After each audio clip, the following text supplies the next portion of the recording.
Hey viewers and friends, Andrew back again and welcome to another slasher review. About time I did another one, so I thought I would review a rather underrated and under-talked about slasher movie from the late 80s, Intruder, the supermarket slasher. Definitely one of the more underrated and under-talked about slashers from the 80s, as I just said, and one of the very last slashers from the late 80s. So Intruder is set in a supermarket, which I think is fantastic. I don't believe there's any other slasher movie that's set in a supermarket, so great original setting, which I really enjoyed. And the story behind this one is it centres around a bunch of supermarket workers. The supermarket's about to close down, so all the staff are staying behind for a night shift to just tidy up the store, do some stock take and price reductions, and get ready for the store closing down. At the beginning of the film, there's a bit of trouble. One of the checkout girls, her ex-boyfriend, arrives at the store out of prison and starts causing a bit of trouble. She's not interested, and security gets called, and the man gets removed from the store. He sort of starts hanging around outside, and that's sort of when the killings start happening. So there's a bit of suspicion, but yeah, that's sort of the main gist of the storyline right there. What I thought of the film, I absolutely love it. I definitely think it's one of the best original slashers out there, especially in terms of the kills. I'm sure everyone is well aware that there is some pretty nasty equipment that could be used for kills in supermarkets, and pretty much every equipment death you could think of is in the movie. I can't really think of a bad kill in this movie. They're all pretty standouts. I'm not really going to give any away just for spoiler factor, but yeah, some amazing kills and really good gore as well. Sam Raimi was involved in the film, so you know it's good with that. And then Bruce Campbell plays a small cameo, but it's not really a big deal, and it's sort of towards the end of the film. But yeah, all in all, this is a fantastic slasher that I definitely think more people need to watch, which is why I'm doing this review. In terms of the cast and characters, I really think they are really good. This is just such a well-rounded and, you know, above average slasher. There's not really any bad or weak elements to the film. All the cast and characters are likable. They're all fairly different, and they all definitely offer something to the movie. As I said before, the kills are absolutely amazing. Really good setting, something original and different, which is always good.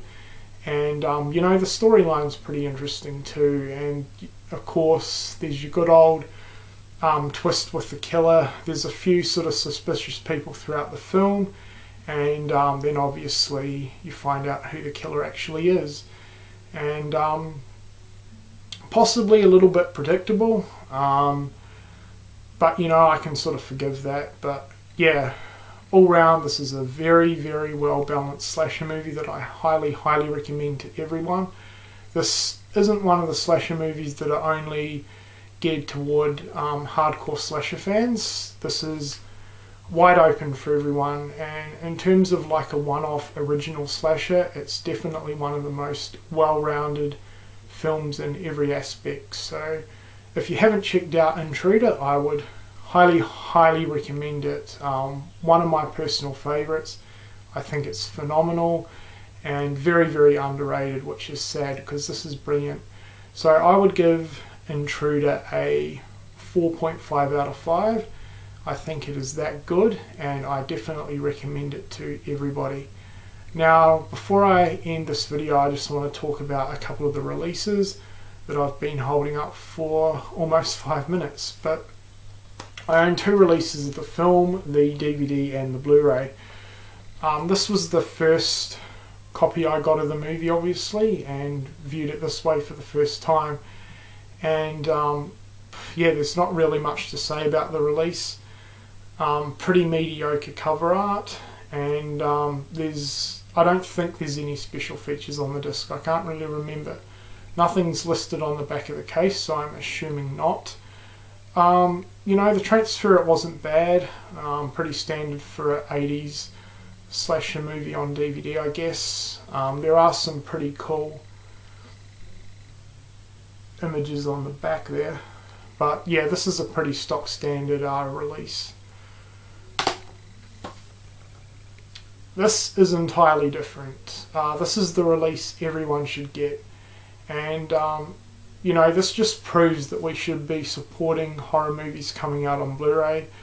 If you want more horror movies to come out on Blu-ray, you got to support the ones that get released on it. And this is kind of pricey. It's $20, and it sort of stays around that price ever since it's sort of come out. It sort of had that price tag. It's been out for a while now. I can't quite remember when it was released, sometime last year I believe, but you know, you definitely get what you pay for, and definitely the case with this one. They've done an absolutely amazing job with the film, so well done to Synapse Films. Even for the cover art alone, I mean, it's 1,000 times better than the DVD release. I think even for the cover art, it's well worth the price tag. Absolutely amazing. But and this one's got a lot of special features as well. It has the digital restoration of the original uncensored director's cut, audio commentary, a behind the scenes extended murder sequences from the original work print. That should be awesome. I haven't checked those out yet. Outtakes, original cast audition footage, behind the scenes still gallery, and original theatrical trailer, plus more. So great bunch of special features and some really awesome sounding ones, especially that extended murder sequences. Got to check that out. This release is region free, which is great, and even the DVD is region free by the looks of the back of the case, so that's really, really good. 2-disc set, it comes with the Blu-ray obviously plus DVD, so really, really nice release. There's some fantastic disc art. Both discs have artwork and they're both different, and even the inner cover behind the discs has some pretty cool artwork on it as well. So all round top-notch release. I highly, highly recommend everyone to pick up the Blu-ray. Whether it's an upgrade from the DVD, it's well worth it, or even if you're picking up the movie for the first time, it is most certainly worth it. So yeah, fantastic Blu-ray release. I would give this Blu-ray release a 5 out of 5, and I think in terms of older horror movies being released on Blu-ray, this is easily one of the best 80s horror movie releases on Blu-ray to date. Yeah, 5 out of 5 easily for this release. Top notch. So 4.5 for the movie and 5 out of 5 for this amazing Blu-ray release. So that is my review of the movie plus the Blu-ray. So I hope you've enjoyed the video. Once again guys, if you haven't checked this movie out or you don't own it on Blu-ray, pick up a copy. It is well worth it, and thanks a lot for watching.